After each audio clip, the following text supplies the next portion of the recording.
like Matt said, is somebody outside your county that may come in and they say, I don't have time, I want to vote, and they just insist that they vote there. So you'll have that type.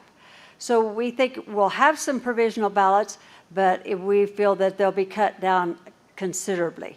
Yeah, I imagine. Yeah, it sounds like a lot of your problems are going to be solved. My other question is, when you mail out to, quote, all your voters a mail ballot, are we talking about all your registered voters? Just No. the ones you know where they live, the ones that voted in the last election? Who are you talking about? We're talking about anybody that is active, and our active voters in the future will be those that are on the rolls, but we haven't received any mail back that their addresses have changed, or that's the main thing. I Correct. think I've covered it. Okay, that answers my question. Thank you. And I will just add in, since our elections, my 2 elections have been all mail ballots, we are mailing out to active registered voters. And yes, you're taking the address that was on file with the county clerk and recorder. In our case, we get the data from them. Their address that was on file at the time your book's closed. So it's what they provided. And then we do have mechanisms and tracking systems in place, not tracking the ballot. We don't know how someone votes, but we can track the envelope. And if Bob was mailed an envelope, but he comes in saying he didn't receive it, we can cancel the original, issue a second one with another unique ID, and track that through the system. Right. So I'm positive that's what their system will also have in place, and it's similar to what Oregon uses. We all track every document that's mailed to that voter and cancel the ones if they get a new one. So even if they try to vote twice, we're going to know. You're going to get them. All right, thank you. Commissioner McGeehan. Building on a comment that Sarah Johnson made about keeping in mind the complexity of the ballot, you know, how that can impact how long it takes the voter to vote a ballot. And there was some commentary in the first panel as well. I'm curious what you all think of, you know, we've seen a real trend to having joint elections and piling on that November of even numbered years in an effort to make it easier for the voter. They only have to show up once to vote. But I'm wondering, have we piled that on too high, and what you all think about making November of an even numbered year restricted to just the, you know, federal and state county level and keep the local elections on other dates? Just curious what your thoughts are on that. I will jump in on that one, since cities, you know, there always is the cry sometimes out there for municipal elections to not be separate, to be added onto a county ballot for whatever reason. Sometimes it's cost, which has been proven over time not to really be a saver. But I will say that I agree with you. I think there's so many studies out there that talk about ballot drop-off, that when a person starts at the top, they're gung-ho, they're eager, they know, in last year's case, the president, they want to vote for president, and they know who. And the longer you go down a ballot, and you can imagine, you know, that my friend in Florida that had the, you know, 6 pages front and back ballot, you know, by the time after 35 minutes, they're exhausted by the bottom that they get there. So I do think that's an issue. I'm personally not a fan. I wasn't before. I'm even more now, actually having conducted elections, a fan of just lumping everything together to make it, because I think that's overload for the voter. I don't think they get a good education on those issues, because those people are, you know, my council candidates, for example, are fighting for airtime and attention with the presidential candidate that is 50 times funded more, that has more attention. So I do think that lessens the importance of those down ballot races.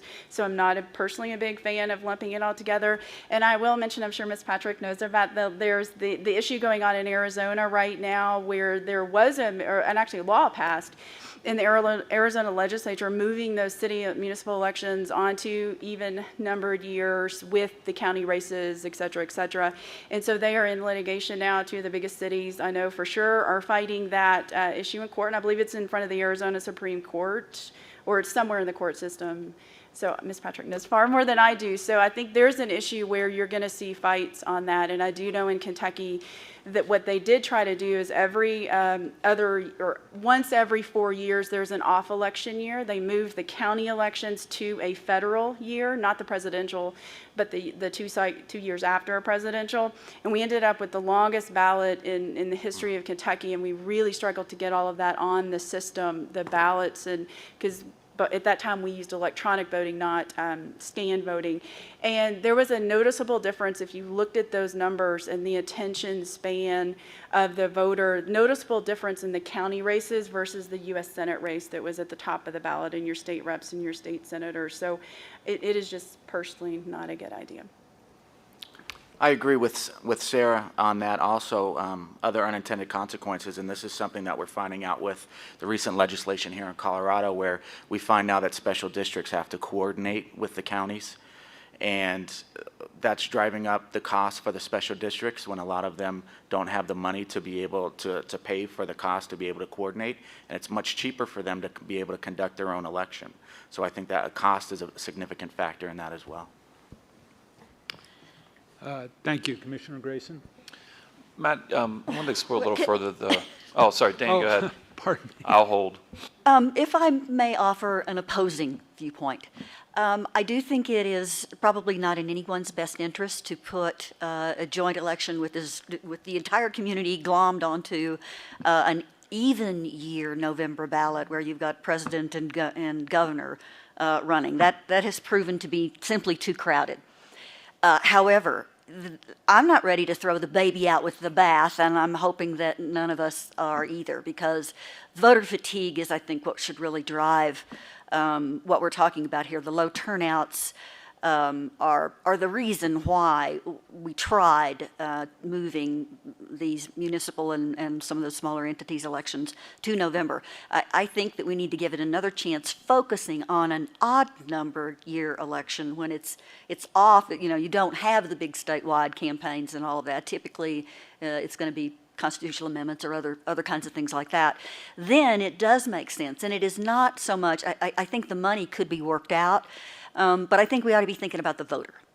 The main idea behind this is that voters don't have to keep going back to the polls 6 and 7 times a year if we consolidate and have joint elections.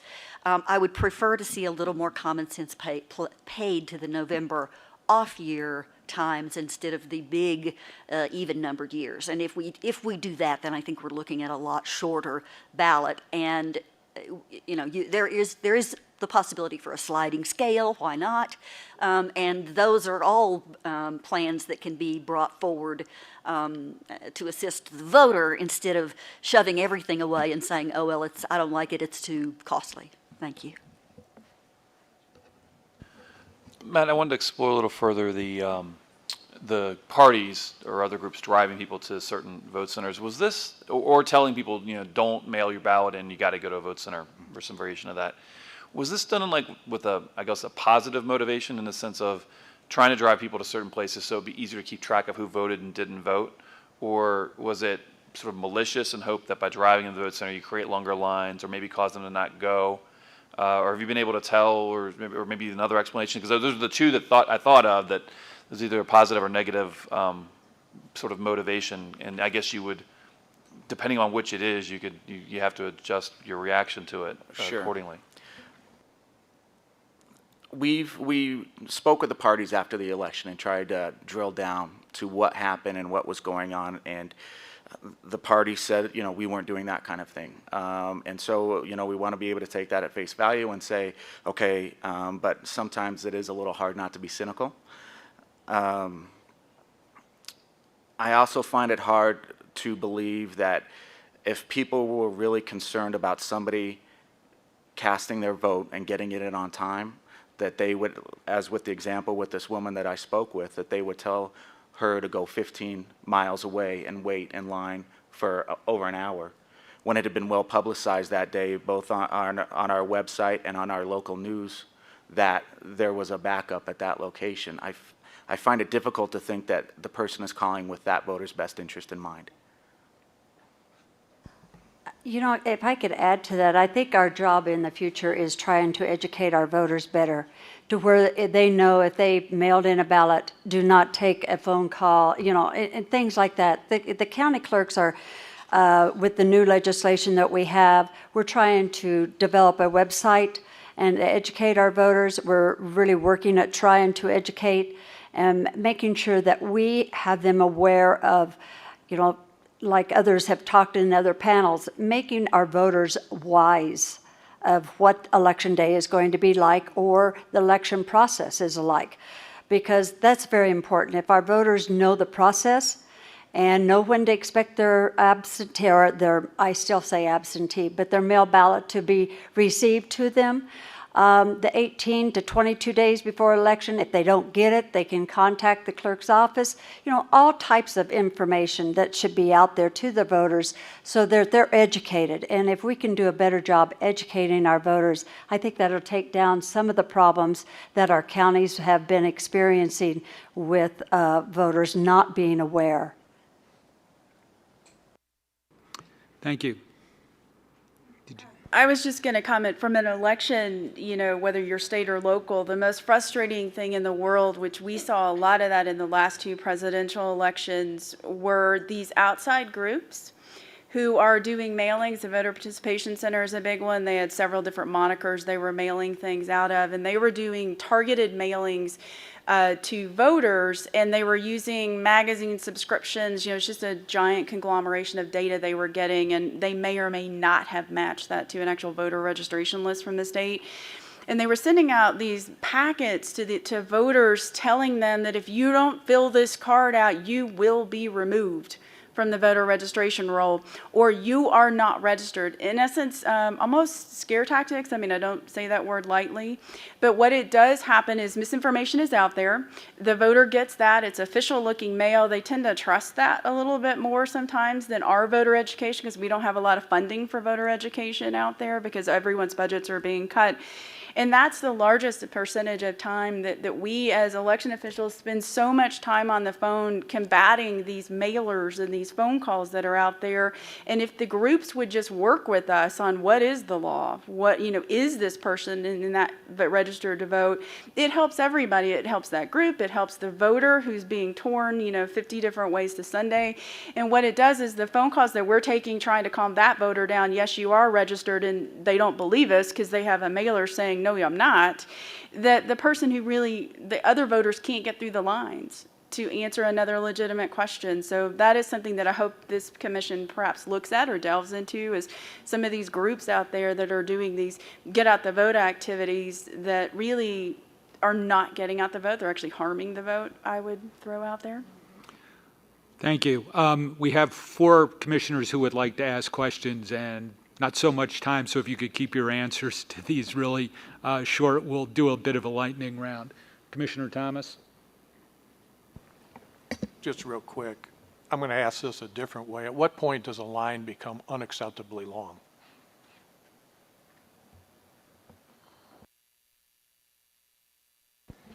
When we did our planning for the election, our goal was to not have a line longer than 30 minutes during our peak hours.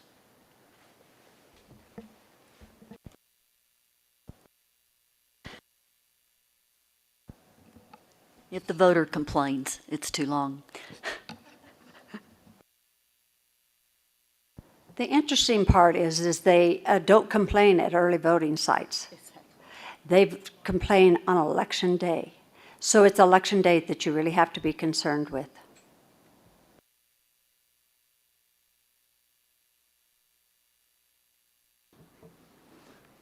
Commissioner Mays? Sarah Johnson, I wanted to ask you about the contingency planning. You mentioned that some folks will have a plan that's in place, but it's never been tested. And I'm wondering if there's been an attempt to outreach to folks that have their own contingency plannings that they have battle tested, such as power companies, insurance companies, so that your learning doesn't have to always come from what you do directly. So is there that effort? I will say in our standpoint from the Kentucky plan, no, we did not reach out to non-election officials. It's absolutely wonderful idea, almost a duh moment. Why didn't you do that? But what we did reach out to were fellow election officials, usually at the National Associations of Secretaries of State or state election directors and some of the other groups. We always have panels on individuals that have been through 9/11 or Hurricane Sandy with New Jersey and those kind of things, and you hear what they've tested and tried. But I have to admit, at least for our standpoint, we did not, and it's something that we definitely should have done, and it would have probably made a world of difference in how we approached it. We just did not. Can I quickly interject? a little bit from my military background. While I agree with you, but there's an old saying, it's not the plan, it's the planning that's important, because almost invariably your plan will not occur the way you envisioned it, and it's sitting down and trying to brainstorm and think of all those things that might happen is equally as valuable as what you put down there on paper.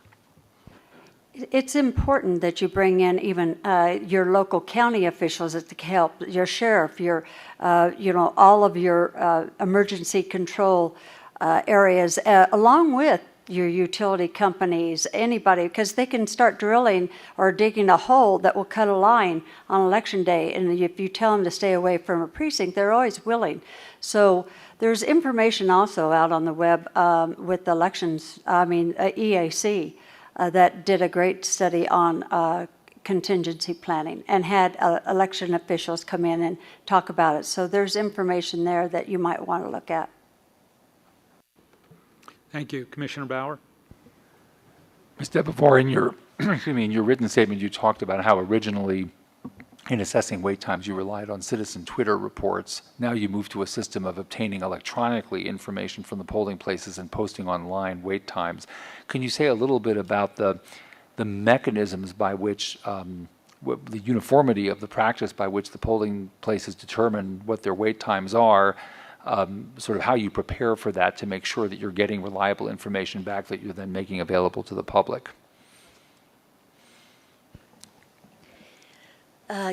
Yes, Mr. Co-Chair. The way it is done in most polling places is a sticker and a time gets slapped on the last voter standing in line, and then it's measured again once they get up to the sign-in table. And so we have a pretty clear idea of once you're at, I don't know, at the curb and make it up, we can tell from that point it takes 25 minutes. Those markers have been established and double-checked now over 3 elections. Okay. So the judges are getting better at making, guesses about how far, or if you're just 10 minutes. Actually, it's harder to judge a 5-minute line than a 30-minute line. Mm-hmm. And we have not discouraged people to continue their Twitter.